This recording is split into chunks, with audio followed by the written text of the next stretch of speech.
There are skills that you actually learn in the army, even though you've only had joined the army in the last few months or you're new in the army.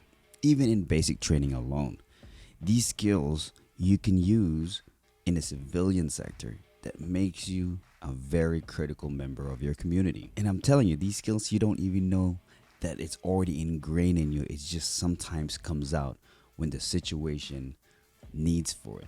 So these are the 7 things that you actually learn in the army that could separate you in a civilian population.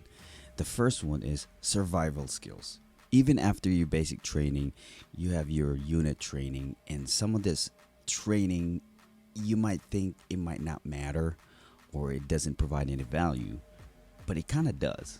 For example, you get to learn water survival skills. When I was doing training in water survival skills, I'm like, oh man, I can't even swim. But there's one thing that I learned that could potentially help me out if there's an emergency. For you to be able to use your pants as a flotation device. When you jump in the water, your pants is completely wet.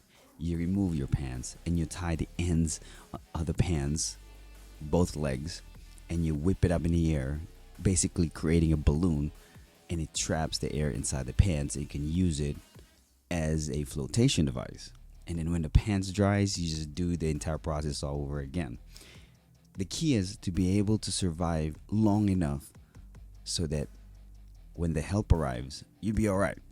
The second is the situational awareness or threat detection.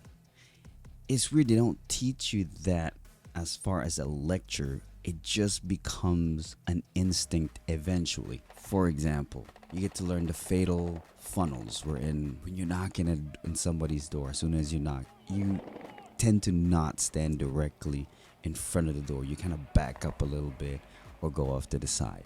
Or just eating in a restaurant, you kind of want to see where the entrance is, and in your head you're already planning which is the safest and quickest way to get out of there if an emergency happens. Or merely just not sitting with your back facing everybody else. You want to be able to see what's going on around you. Weird thing is they don't teach you that. It just happens. Hopefully you're not going to need it, but it's going to help you out, especially today's day and age. There's violence everywhere, mass shooting everywhere. Number 3 is basic self-defense. As soon as you go to basic training, they teach you combatives. It's basically kind of like UFC. Be careful, because the stuff that you learn there doesn't make you or guarantee you that you're going to win in a bar fight. But it does give you basic self-defense strategy or self-defense skills. But it doesn't end just in basic training. It continues on later on when you're in your unit, when you do combative. Sometimes you do it on a Friday.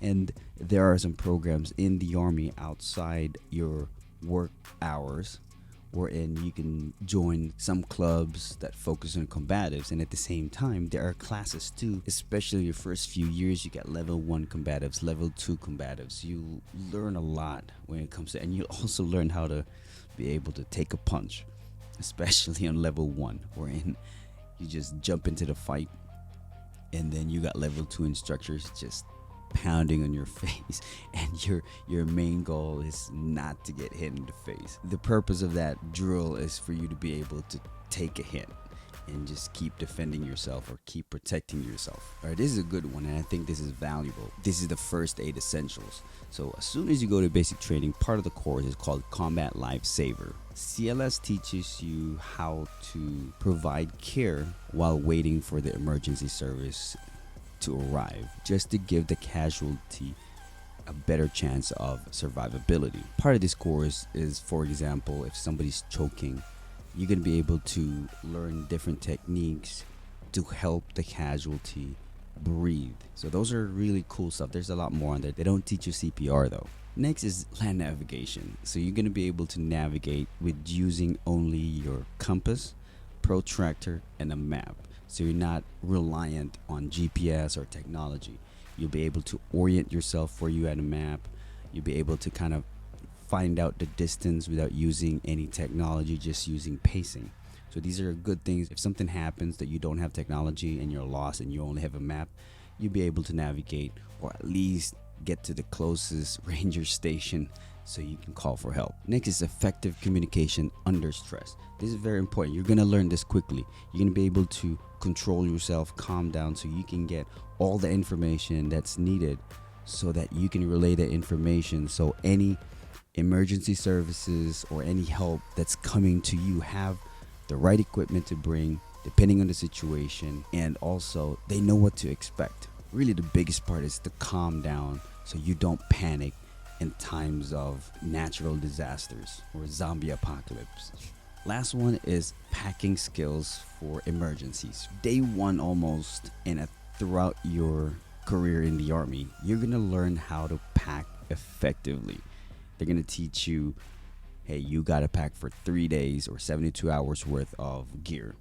You're gonna learn how to roll your clothes to make sure that everything is packed and will fit in a small bag, and you can carry that load on a long period of time. So those are just the examples that would separate yourself from just a regular civilian dude or dudette in the street.